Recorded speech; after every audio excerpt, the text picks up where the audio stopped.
Hi guys, William Morris here, and today I just wanted to take a look at the Endless Smile plugin by Dada Life. So this plugin basically automates a whole bunch of different effects together so that you can create these kind of big dance style rises in your tracks. And you can either use it on the master bus altogether, so on the entire track, or you can do it on individual instruments or stems. So the plugin, I guess, is targeted at dance users and people kind of writing electronic music. But I thought there's a lot of kind of similarities in production style between that and trailer music, which is something I do. So I thought I'd get this plugin and see what it can do on a trailer track. So I have a track in the background that I've written. It's just a full mix and then the various stems. So I'm going to show you guys first how it can work on a full mix and then on the various stems throughout the track. I also have a video on Sausage Fattener, which was the previous plugin by Dada Life, the developers. One thing they always do really well is create these amazing kind of UIs for their plugins. So they're always super simple and generally just one or two controls. So on this, the only control we really have over it is this intensity slider, which makes the little character's arms fly up like that, which is pretty awesome. And then you can kind of cycle through these presets, and they're generally the style of the effects altogether. So you can go from soft presets through to medium, hard, and then there's an extreme one at the top, which kind of has everything all in. And as you can expect, is the most extreme version of them all. So I thought first it'd be best just to have a listen to the track with absolutely no plugins on it at all. This is just the raw mix. I didn't actually use this plugin on this track for the mix I had before. This is kind of a track I've written a couple of months back, but I thought it'd be nice to experiment on it and see what this plugin can do for a trailer style track. So I'll play the track through to the end, and then we can start to listen to the plugin.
So there we go, guys, that's the full track. So now we can go through and start to put the plugin on some of the rise sections. So there's one kind of main one here before the first sort of big drop. and then obviously the climax at the end. We're going to see how that kind of works. So this is just a full mix, which I've soloed up at the top. So now let's activate the plugin, and going to start on the very kind of softest preset called Fist in the Air. And I'm just going to take it back to about here, and then we're going to see what it sounds like with the intensity slowly being ramped up on here.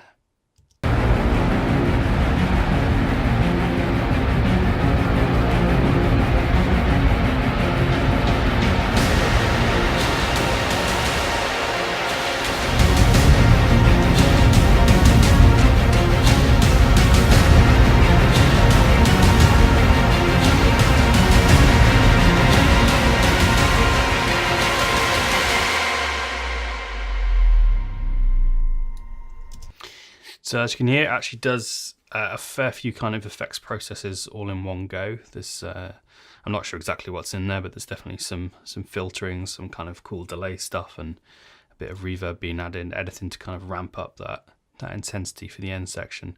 The only kind of downside I've mainly found with putting on the whole mix is that it does filter out a lot of your bottom end. Which is kind of really cool for the dance thing, like if you had that sort of repetitive snare build up sort of thing. But in the trailer stuff, obviously you kind of want to keep a lot of that low end impact in right to the end of the phrase. So that's one of the soft presets. I'm just going to flick through to maybe one of the medium ones. This one's called Face Melting Joy. So I'll take the track back again and let's have a listen to this one.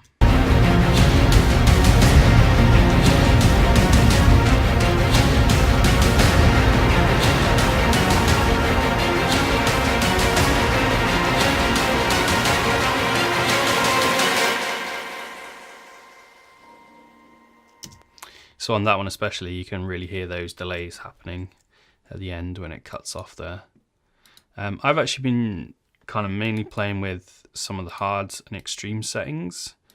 They seem to have this kind of cool pitch kind of effect in it that rises up and helps it. So I've just gone on to one of the hard presets called Broken Teeth. So let's just check this one out.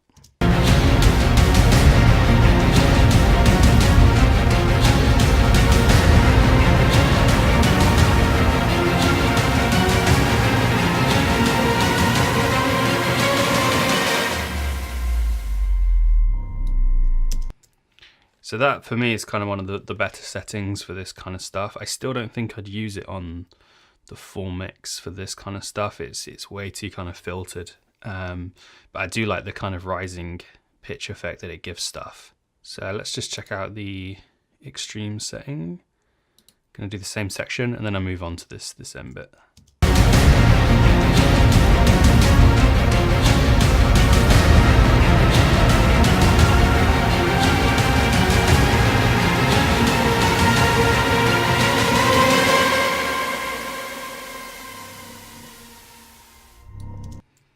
There we go.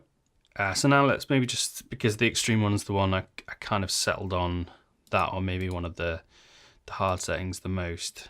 Let's just have a listen to that on this kind of end section now.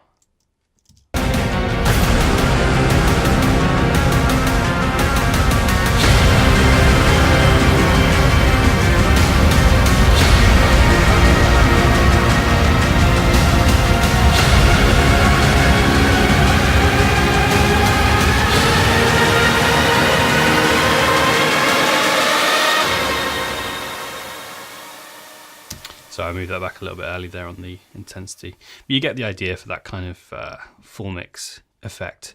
Like I say, I think the benefit of this is going to be more on the stems, but it's nice to kind of hear what you can do on a full mix. So now we've gone through the full mix stuff, let's just mute the full mix and take a listen to maybe some of the stems.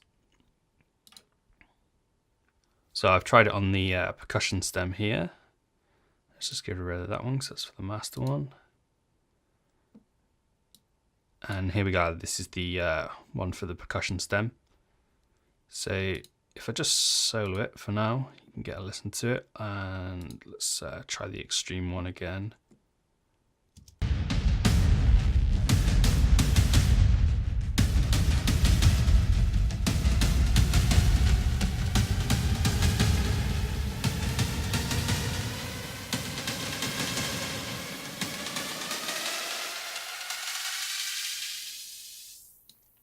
I mean, I'd say anything past even sort of 70% odd is pretty much filtered all the way out at that point. So you're going to want to do a lot of the movement and the rise in these lower kind of percentages here. It can be cool on percussion, but because of the delay times, it does make things kind of messy with anything time like that. I've found the best results are on like choir stems, string stems, guitar stems, stuff like that, where it's a bit more, maybe you've got like sustained chords or something like that, and it's less kind of rhythmically defined, so that the delay can't kind of mess it up too much. Okay, so let's have a go with on the strings. I'm just going to take this one up to the very extreme setting, and here we go.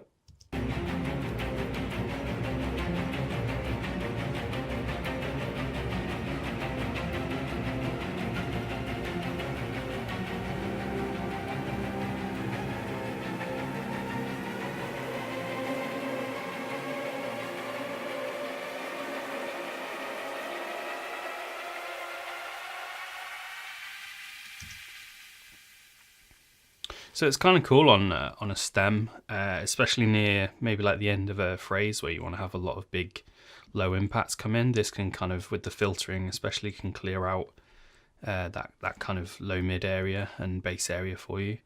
And there's a nice kind of rising pitch effect on sustained stuff as well. So let's just take a listen to maybe that one with the rest of the stems in, and kind of see what it sounds like in the mix.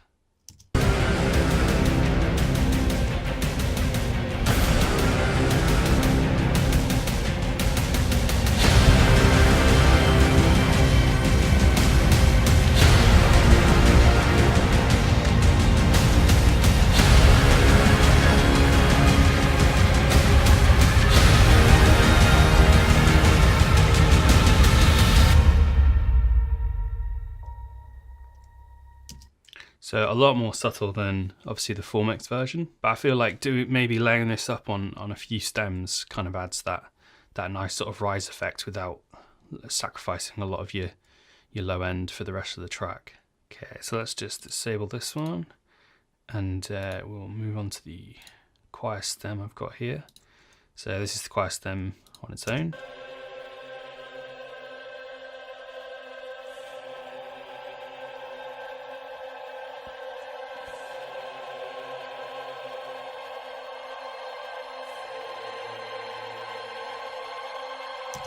Already has a lot of kind of natural rise in it anyway, but with the endless smile on it, let's whack it up to the extreme again and take another quick listen with this on.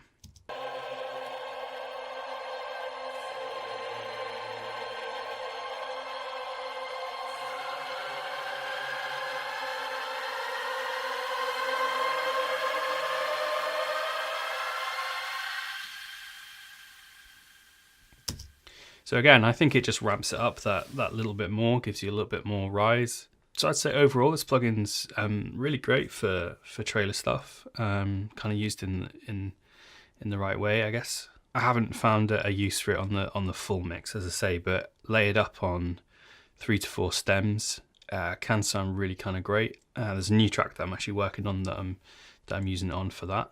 I guess if you wanted to, if you didn't want to get this plugin, then you could layer up the effects that it has in it yourself and automate them. So this is just a really simple kind of one knob solution to doing that on your own. I think it would have been really nice to see them go maybe one step further and give you control over a few more parameters. I'd love to be able to use some of the extreme settings and take off the delay, for example, and just use like the pitch rises and reverbs and stuff like that. But nevertheless, great little plugin, and I think it's only $30–40 US, so not going to break the bank either.